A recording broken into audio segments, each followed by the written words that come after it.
What is up? What is going on, everybody? I am back with the Mariners post-game recap.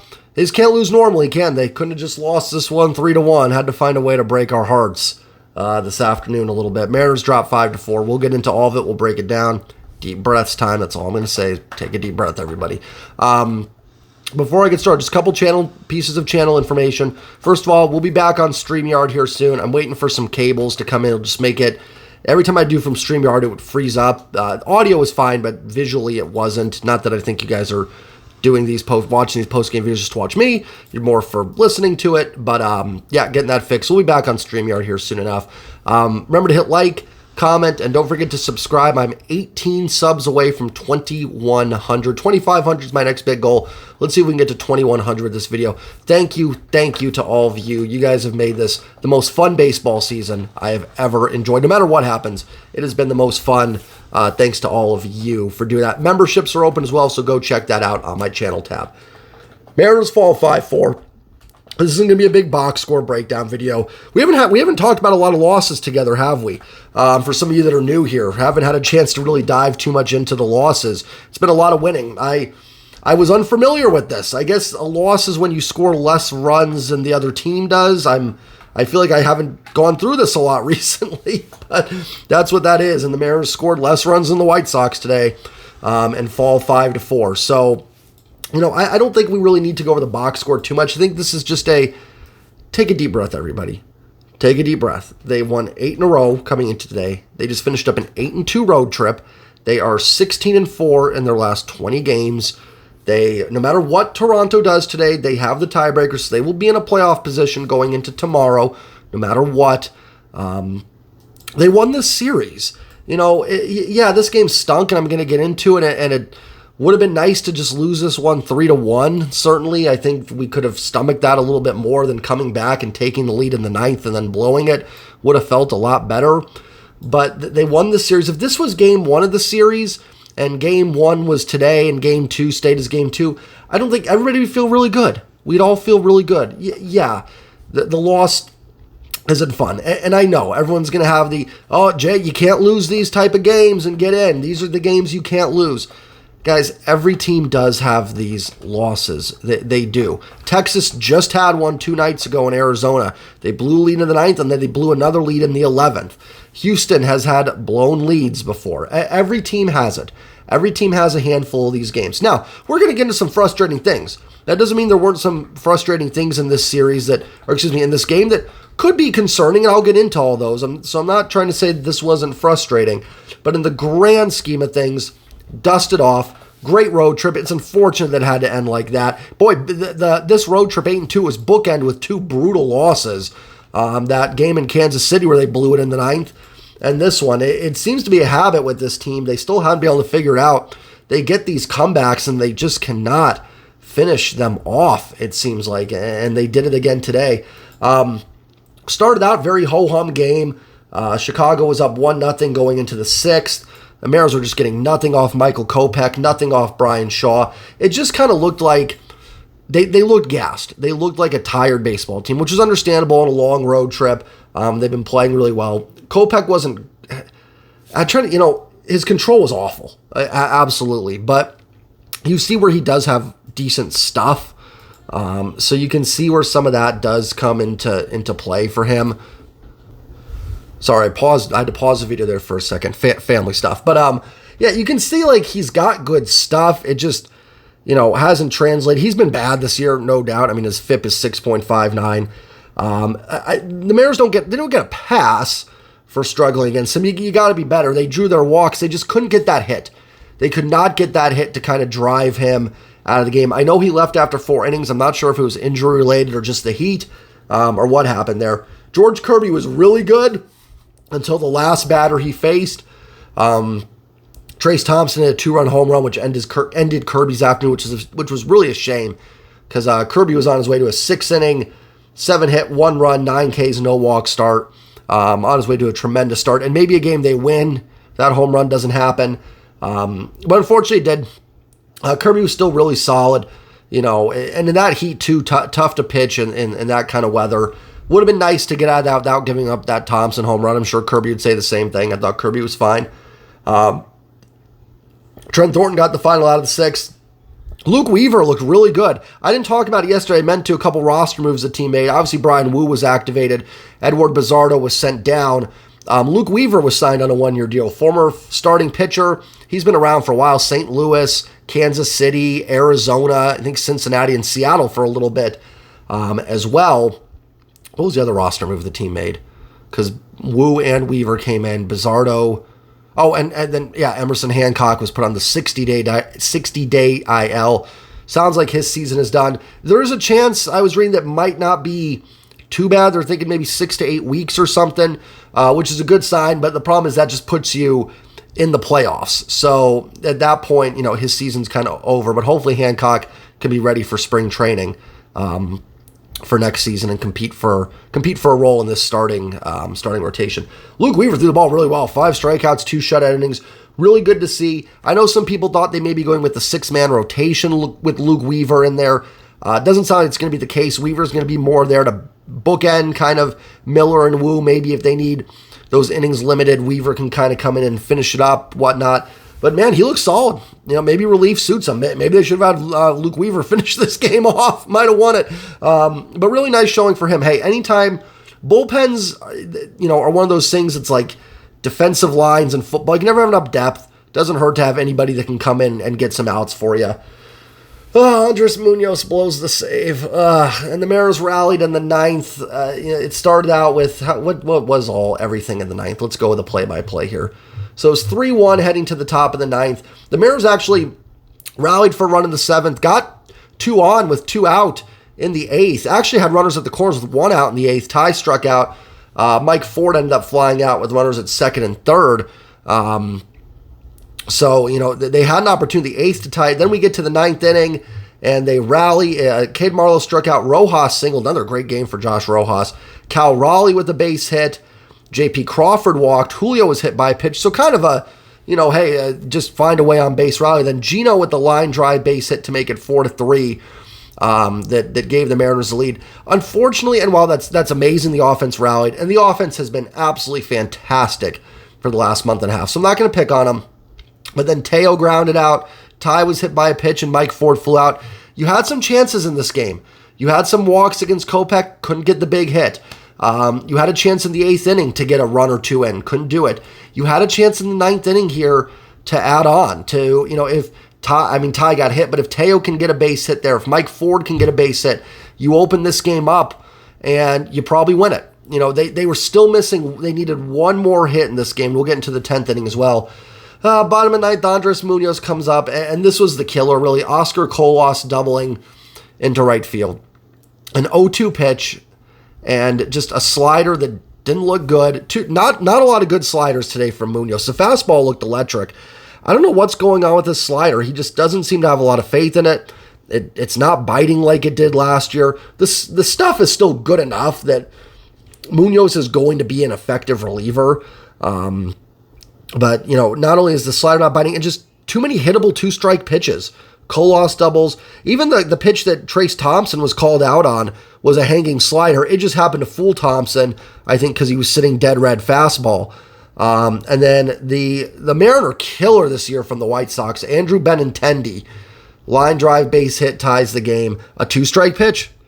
Another 2-strike one that it was a slider, and it was not a very good one. So I don't know. Listen, that slider was lights out for Munoz last year. You wanted him to have it back, but too many hittable 2-strike pitches. Too many. And it led to the tie. He did buckle down and get a couple strikeouts. So listen, I mean, all in all, with that ninth inning, the Mariners came into the ninth down 3-1. They left it tied at 4. I mean, not the worst thing. They did manage to get it, to extras. You would have taken that at the top of the ninth. And then in the 10th inning, unfortunately, just kind of the wrong part of the lineup up to start. Mike Ford's the runner at second, and nothing you can do there. They had emptied out the bench to get the tie. There's nothing you can do there. Marlowe strikes out. Cade Marlowe's kind of coming back to earth a little bit here. Josh Rojas had a bloop hit. Ford got to third. I don't know if anybody scores on that because you had to wait to see if it was caught. Right-handed Cal Raleigh can't get it in. He pops up to second. JP walks, and then, Julio grounded out. Julio's been one of the best road trips we've ever seen from a Mariner player. So I'm not going to get into him too much. So they had a chance there, and again, just missing that one hit. If Julio finds a way to gap one, if Cal can get that in the air, maybe they win this game. A lot of just needed that one more hit and just could not get it today. Then the bottom of the 10th, Cal had Tim Anderson picked off at second. JP's throw down to third to get him hits Tim Anderson in the head, or in the helmet, I should say, and he ends up scoring. Only the Mariners, even despite the Mariners playing good ball, only the Mariners could lose a baseball game like that. You'd at least like to see them have to get a hit to win it. And it's a shame, too, because they had Anderson. They would have had one out then and, nobody on, and chance to get it to the 11th with Julio as your ghost runner there. So definitely disappointing outcome. And listen, that's a brutal loss. That stinks. They were 3 outs away from sweeping this series, from winning 9 in a row. I'm not going to sit here and say, that doesn't sting. But I do encourage everybody to take a deep breath here. It's not every team, and I know the Mariners seem to have had more of them than more of these type losses. My dog must have just watched the bottom half of the inning there.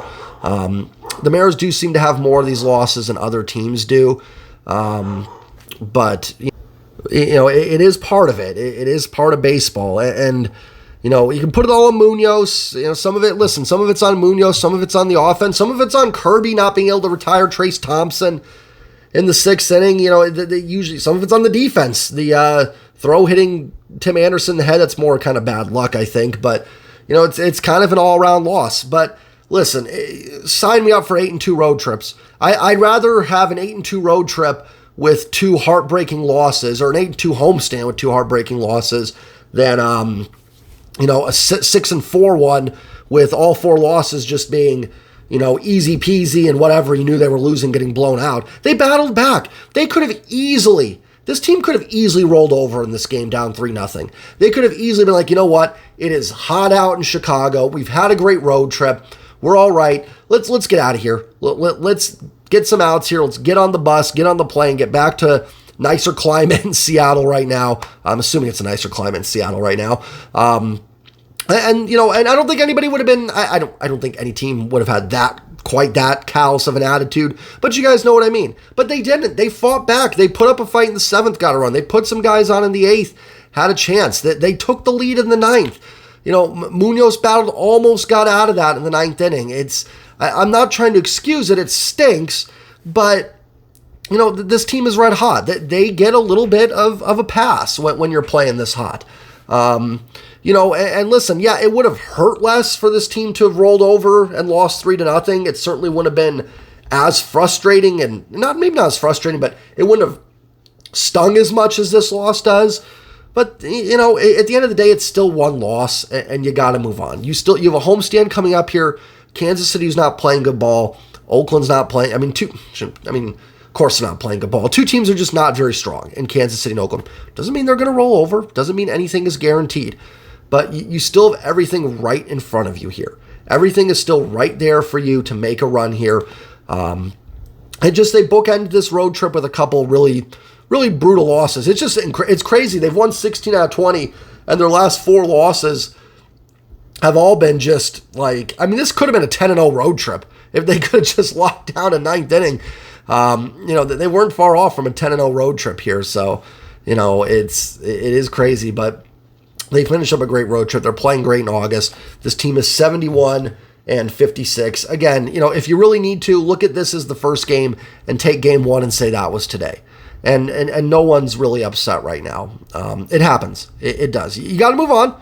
I know some people are like, well, could this snowball into something else? Could this be the catalyst loss? Now, I'll say a couple things to that. Number one, I think as Mariner fans, we just wait for that other shoe to drop a lot. We've had our hearts broken, and we've sat through so much rough baseball that we just are waiting for it to come to fruition, and it just can't happen. Mariners can't win, and stuff like that.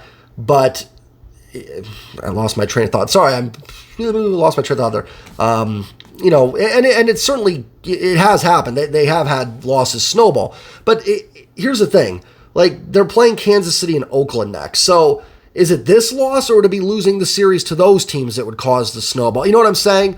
Like, sure, that this loss, you hope it doesn't. I mean, any loss could cause a snowball effect, but that would mean they're losing to Kansas City and Oakland, which at that time, like, isn't that the issue? Not winning 2 out of 3 in Chicago being the issue. So my point is that, like, there's nothing to say what causes something to get out of hand with it. These are professionals.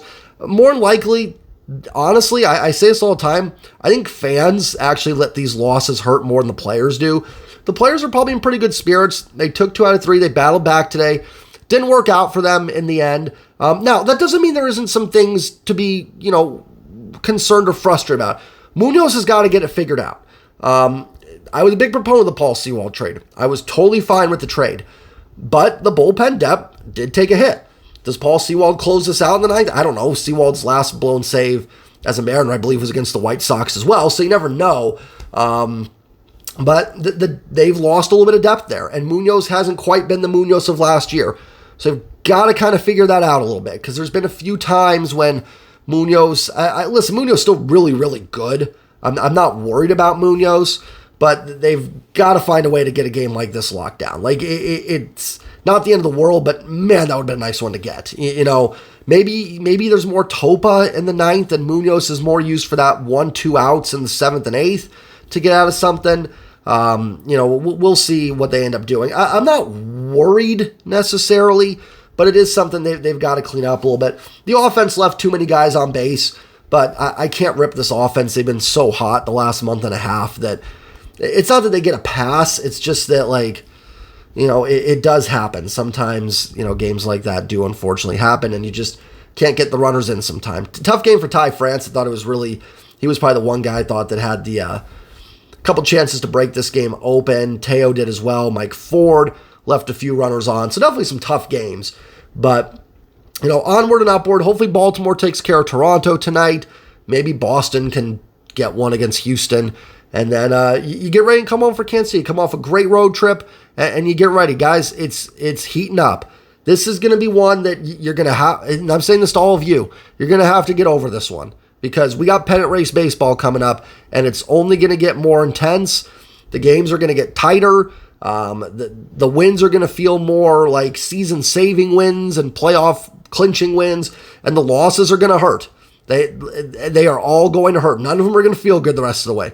I got other news for you. The Mariners are going to lose another game this year. It's going to happen. They're probably going to have another heartbreaking loss. The hope is that you sandwich in 8 wins in a row in between them like they did this time, right? You can keep doing that. You're going to be just fine. So have a great day, everybody. Hope you enjoyed this. Remember to like, comment. Don't forget to hit that sub button. Like I said, just 18 away from 2,100. And check out some of the membership perks I've got now on my page. Monday is going to be my first members only live stream that I'll be conducting. So if you're a member, there's going to be a contest giveaway in that live stream. So if you're thinking about becoming a member, please do so. And you'll be able to be eligible for the contest. I want to give a quick shout out to everybody that has signed up for a membership so far.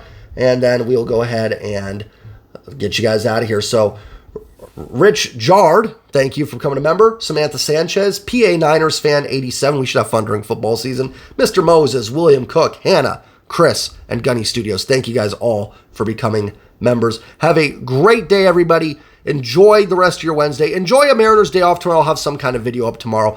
And take care. And as always, go Mariners. They're going to be fine. Take a deep breath, everybody. I'm telling you. Relax. It's all good, okay?